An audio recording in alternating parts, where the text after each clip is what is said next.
Bismillahirrahmanirrahim. Assalamualaikum warahmatullahi wabarakatuh.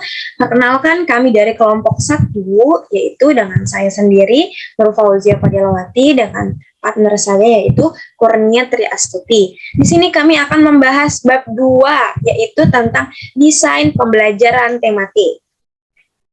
Selanjutnya ada desain pelaksanaan pembelajaran tematik. Nah, ada pun beberapa definisi tentang desain pelaksanaan pembelajaran tematik di sekolah, yaitu menurut Kamus Besar Bahasa Indonesia, desain atau desain merupakan suatu rancangan, karangan bentuk atau motif, dan pelaksanaan pembelajaran merupakan suatu proses yang dijalankan atau yang ditempuh untuk pembelajaran anak. Sedangkan tematik merupakan suatu pendekatan yang melibatkan beberapa mata pelajaran untuk memberikan pengalaman. Nah, jadi sini aku udah catat. Jadi di sini itu maksudnya tuh jadi kayak proses pelaksanaan pembelajaran dengan melibatkan beberapa mata pelajaran dalam suatu kerangka atau bentuk mencapai tujuan pembelajaran yang diharapkan dalam kelas. Jadi maksud dari si desain pelaksanaan pembelajaran tematik itu jadi semua rancangan pembelajaran itu atau semua rancangan proses pembelajaran itu tuh melibatkan semua mata pelajaran. Nah, jadi belajar tuh bisa yang diharapkan di dalam kelas tuh kayak bisa kondusif gitu di dalam kelas. Selanjutnya ada pengertian pembelajaran tematik. Pembelajaran tematik adalah pembelajaran terpadu yang menggunakan tema untuk mengaitkan beberapa mata pelajaran sehingga memberikan pengalaman belajar yang bermakna kepada siswa atau yang dirancang berdasarkan tema-tema tertentu. Pembelajaran tematik menyediakan keluasan dan kedalaman implementasi kurikulum, menawarkan kesempatan yang sangat banyak pada siswa untuk memunculkan dinamika dan pendidikan. Pembelajaran tematik merupakan suatu pendekatan pembelajaran yang dapat diterapkan pada siswa kelas rendah. Nah, jadi maksud pengertian pembelajaran ini tuh sama kayak yang tadi aku jelasin. Jadi sebenarnya pembelajaran tematik itu sudah mencakup semua mata pelajaran. Jadi pengalaman belajar yang bermakna untuk si siswa atau yang dirancang berdasarkan tema-tema tertentu. Nah, di sini juga katanya pembelajaran tematik menyediakan keluasan dan kedalaman implementasi kurikulum. Dia menawarkan kesempatan yang sangat banyak kepada siswa untuk memunculkan dinamika dalam pendidikan. Nah, pembelajaran tematik itu merupakan suatu pendekatan pembelajaran yang dapat diterapkan pada siswa kelas rendah. Nah, jadi mungkin kebanyakan pembelajaran tematik ini dapat diterapkan itu tuh untuk siswa kelas rendah, bukan kelas-kelas tinggi. Jadi nanti si tematik ini bisa kayak menawarkan kesempatan yang sangat banyak pada siswa, dan dia tuh pembelajaran tematik itu bisa kayak memunculkan dinamika untuk pendidikan si anak tersebut. Selanjutnya ada ciri-ciri khas pembelajaran tematik. Berikut ini adalah ciri-ciri pembelajaran tematik, yaitu ada pembelajaran berpusat pada anak. Sebentar. Lalu ada menekankan pembentukan pemahaman dan kebermaknaan, belajar melalui pengalaman langsung, lebih memperhatikan proses daripada semata, dan syarat dengan muatan keterkaitan. Nah, betul sekali. Jadi ciri-ciri pembelajaran tematik ini memang berpusat pada anak, menekankan pembantu pemahaman, belajar melalui pengalaman langsung, lebih memperhatikan proses daripada hasil semata, dan syarat dengan muatan keterkaitan. Nah, selanjutnya, sebentar. Kita ada dalam sumber lain menyebutkan beberapa ciri-ciri pembelajaran tematik, yaitu pengalaman dan kegiatan belajar sangat relevan dengan tingkat perkembangan dan kebutuhan usia dini. Lalu ada kegiatan-kegiatan yang dipilih dalam pembelajaran tematik bertolak dari minat dan kebutuhan siswa. Lalu ada kegiatan belajar lebih bermakna dan berkesan bagi siswa sehingga hasil belajar bertahan lama. Lalu ada membantu mengembangkan keterampilan berpikir siswa. Jadi nanti si guru sambil menjelaskan ciri-ciri si pembelajaran tematik. Nah, pembelajaran ini tuh bisa membantu anak gitu loh, bisa membantu kreativitas anak, mengembangkan keterampilan berpikirnya si siswa. Lalu ada menyajikan kegiatan belajar yang bersifat pragmatis sesuai dengan permasalahan yang sering ditemui atau dialami siswa dalam lingkungannya. Jadi nanti si pembelajaran itu menyajikan kegiatan pembelajaran yang bersifat pragmatis atau yang bersifat permasalahan. Jadi masalah-masalah yang sering muncul atau yang sering dialamin siswa dalam lingkungan sekitarnya. Lalu ada mengembangkan keterampilan sosial siswa seperti kerjasama, toleransi, komunikasi, dan tanggapan terhadap gagasan orang lain. Jadi nanti berpikir pola pikirnya si siswa itu akan mengembangkan keterampilan sosial, yaitu yang tadi aku jelasin kayak kerjasama, gotong royong, komunikasinya sangat luas, dan pasti tanggapan dia tuh terhadap gagasan orang lain. Selanjutnya ada tujuan dan manfaat pembelajaran tematik. Di sini ada tujuan pemberian tema. Tadi aku udah catat.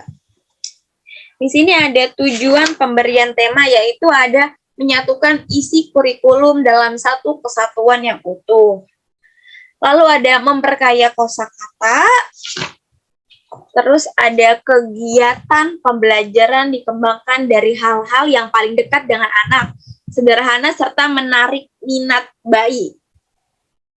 Nah, maksud dari dikembangkan dari hal-hal yang paling dekat dengan anak. Jadi nanti mungkin tema-temanya itu kayak ada di sekitar anak-anak kali ya. Jadi kayak semacam kayak kebutuhanku, binatang, tanaman, pekerjaan, kayak misalnya kayak rekreasi gitu-gitu. Itu kan dekat-dekat dengan pendengaran si anak.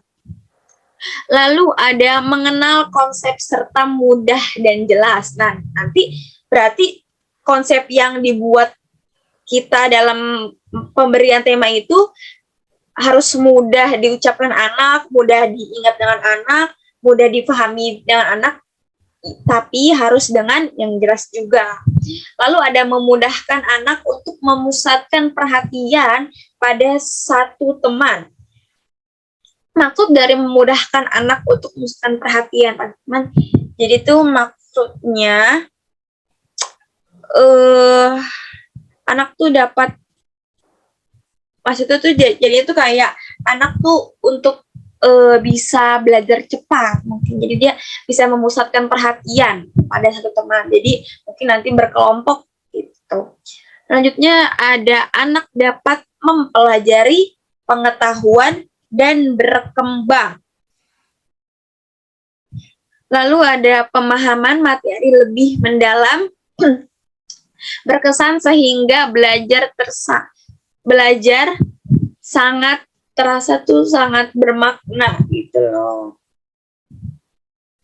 Lalu ada anak lebih semangat belajar karena dapat berkomunikasi dalam situasi nyata atau dalam situasi langsung gitu. Jadi tuh anak mungkin jadi mungkin nanti anak tuh kayak lebih semangat belajar kalau kita tuh dapat berkomunikasi secara langsung, secara tatap muka kayak gini gitu. Mungkin kan sekarang jadi zamannya online, jadi mungkin anak-anak jadi susah untuk mendalami materi gitu, untuk memahami. Lalu ada dapat menghemat waktu. Nah, mungkin kan karena bidang pengembangan disajikan tuh kayak terpadu, jadi mungkin dia harus dapat menghemat waktu. Lalu ada tujuan pembelajaran tematika, itu ada meningkatkan pemahaman konsep yang lebih bermakna. Lalu ada mengembangkan keterampilan, atau dia tuh kayak menemukan, mengolah, dan memanfaatkan informasi, contohnya kayak gitu. Lalu ada mengembangkan nilai-nilai kehidupan yang positif. Mungkin nanti dia kayak ada sikap positif, kebiasaan baik, kayak itu ada kayak sikap apa sih sikap positifnya tuh mungkin lebih ada gitu. Lalu ada mengembangkan keterampilan sosial. Maksud dari mengembangkan keterampilan sosial kayak tadi aku jelasin, jadi contohnya tuh jadi kayak ada yang kerjasama, dia toleransinya lebih kuat, terus komunikasi, serta menghargai pendapat orang lain. Karena kalau kita tidak menghargai pendapat orang lain, gimana orang lain mau menghargai pendapat kita? Selanjutnya ada meningkatkan semangat belajar atau meningkatkan gairah dalam belajar, ya kan? Jadi nanti dia biar lebih semangat gitu belajarnya. Lalu yang aku tambahin yaitu memilih kegiatan sesuai dengan minat dan kebutuhannya. Jadi mungkin lebih enak gitu, anak-anak tuh maunya tuh memilih kegiatan yang diminatinya atau yang disukainya atau yang dibutuhinya gitu maksudnya.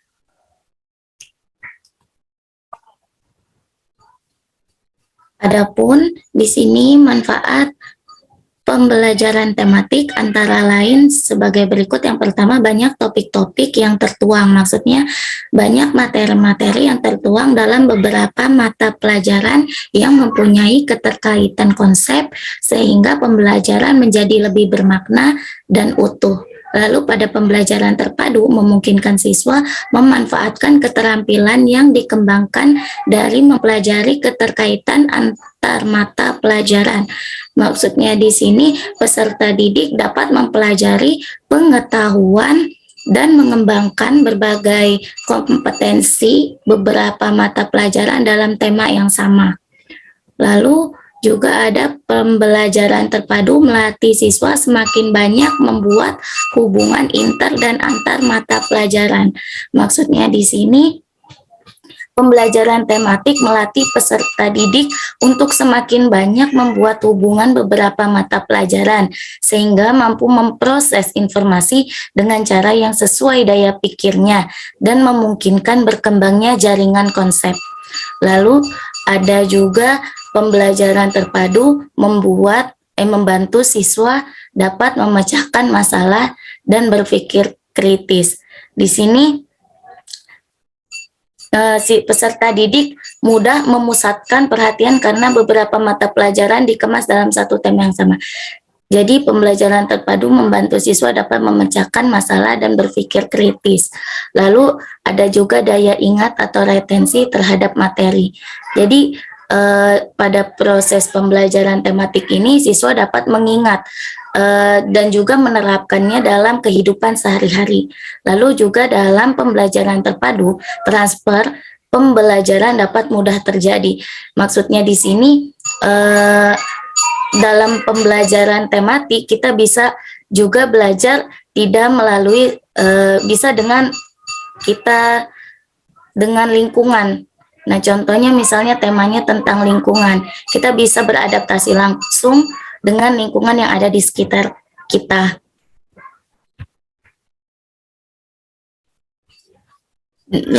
Lanjut, ada juga di sini ada desain pelaksanaan pembelajaran tematik. Berikut desain atau prosedur dalam pelaksanaan pembelajaran. Jadi sebelum kita melaksanakan suatu pembelajaran, tentu saja kita harus membuat suatu perencanaan atau konsep pembelajaran tersebut, atau dengan kata lain kita mendesain pembelajaran yang akan kita laksanakan. Adapun prosedur-prosedurnya, yang pertama yang harus kita lakukan dalam mendesain pembelajaran terpadu atau tematik adalah memilih dan mengembangkan tema. Nah, tema untuk pembelajaran terpadu atau tematik dapat bersumber dari minat anak, peristiwa-peristiwa khusus, kejadian yang tidak terduga, guru dan orang tua, serta misi lembaga. Terus yang kedua, langkah-langkah yang kedua ialah penjabaran tema, yang dimana tema dipilih dan dijabarkan ke dalam sub-sub tema dan konsep-konsep yang di dalamnya terkandung istilah, fakta, dan prinsip. Kemudian jabarkan ke dalam bidang-bidang pengembangan dan kegiatan belajar yang lebih operasional. Lalu langkah yang ketiga, setelah kita melakukan penjabaran, maka kita membuat perencanaan. Nah, perencanaan ini harus kita buat secara tertulis sehingga memudahkan guru untuk mengetahui langkah-langkah apa saja yang harus ditempuh. Lalu yang keempat, kemudian setelah perencanaan kita membuat pelaksanaan. Nah, pada tahap pelaksanaan dilakukan dan kembangkanlah kegiatan belajar sesuai dengan rencana yang telah disusun. Jadi yang pertama itu kita harus memilih tema terlebih dahulu. Apa yang sebelum kita belajar itu apa nih? Kita harus membawa tema tentang apa gitu. Lalu habis kita udah menentukan tema, kita penjabaran tema. Jadi maksudnya dalam tema yang kita pilih itu kita mau melakukan apa saja di dalamnya. Lalu setelah dijabarkan tema tersebut dengan rinci, lalu kita buat perencanaan. Nah, perencanaan ini harus ditulis agar memudahkan langkah-langkah apa saja yang harus ditempuh. Lalu kemudian pelaksanaan. Nah, kita mulai. Nah, di sini pelaksanaan ini kita kembangkan apa yang tadi sudah kita buat. Lalu pada tahap akhir dilakukanlah penilaian. Seperti itu. Lalu selanjutnya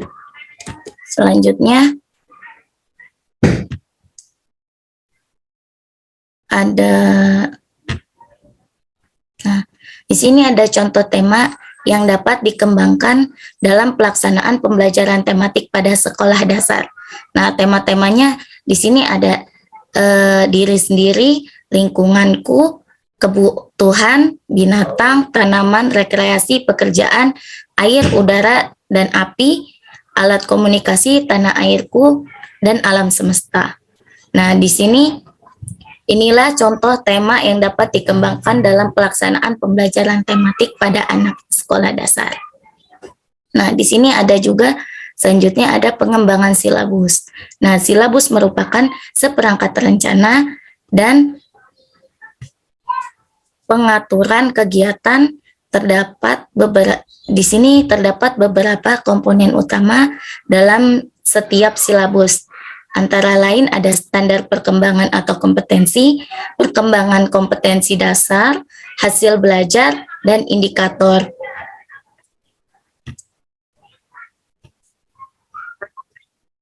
Nah, standar perkembangan atau kompetensi ini yang dimaksud yaitu pengembangan potensi anak yang diwujudkan dalam bentuk pengetahuan, keterampilan, dan sikap yang harus dimiliki oleh anak didik sesuai dengan tahapan usianya. Lalu ada juga perkembangan kompetensi dasar yang yaitu pernyataan yang diharapkan dapat diketahui, disikapi, dan dilakukan oleh anak didik yang merupakan cerminan pengetahuan, keterampilan, dan sikap anak yang dicapai dari suatu tahapan pengalaman belajar dalam seluruh aspek perkembangan. Lalu juga di sini ada hasil belajar, yaitu pernyataan kemampuan peserta didik yang diharapkan dalam menguasai sebagian atau seluruh kompetensi yang dimaksud. Lalu yang terakhir ada indikator. Indikator yaitu perkembangan dasar yang lebih spesifik dan operasional yang dapat dijadikan ukuran untuk menilai ketercapaian hasil belajar. Lalu di sini ada langkah-langkah pengembangan program tahunan, yaitu yang pertama ada mempelajari dokumen kurikulum. Lalu yang kedua ada menentukan tema yang dapat mempersatukan kompetensi. Yang ketiga membuat matriks hubungan kompetensi dasar. Yang keempat menetapkan pemetaan jaringan.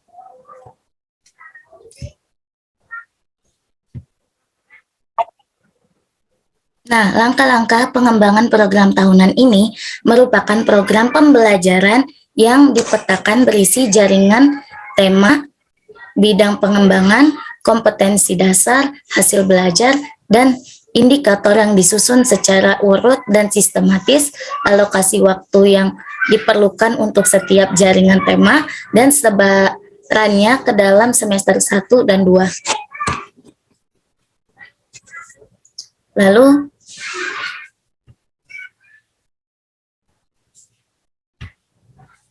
nah, kemudian di sini ada kekurangan dan kelebihan pembelajaran tematik. Nah, di sini ada kelebihan dan kelemahan. Nah, kelebihan dari pembelajaran tematik ini yakni yang pertama menyenangkan. Tentu belajarnya menyenangkan karena melibatkan siswa dengan lingkungan yang ada di sekitar siswa tersebut. Lalu yang kedua memberikan pengalaman. Tentu saja siswa dapat banyak sekali pengalaman dari pembelajaran tematik tersebut. Lalu hasil belajar dapat berjalan lama karena siswa dapat berbaur dengan lingkungan sekitarnya dan juga belajarnya akan lebih nyaman dan asik yang membuat belajar dapat berjalan lebih lama. Lalu mengembangkan keterampilan berpikir peserta. Jadi di sini kelebihannya yakni peserta didik atau siswa dapat mengembangkan bakat kreativitasnya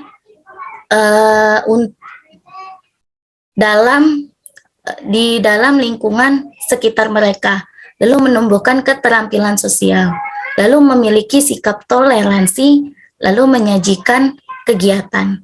Itulah kelebihan dari pembelajaran tematik. Lalu kelemahannya yakni kelemahan pembelajaran tematik tersebut terjadi apabila dilakukan oleh guru tunggal. Misal, seorang guru kurang memahami secara mendalam penjabaran tema sehingga dalam pembelajaran tematik akan merasa sangat sulit untuk mengaitkan tema dengan materi pokok setiap nama mata pelajaran.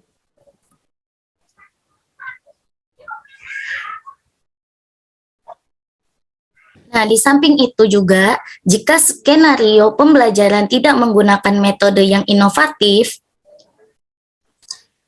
maka pencapaian standar kompetensi dasar tidak akan tercapai karena akan menjadi sebuah narasi yang kering tanpa makna. Jadi itulah kekurangan dan kelebihan pada pembelajaran tematik. Tidak hanya mempunyai kelebihan dalam pembelajaran tematik, juga ada juga kelemahannya.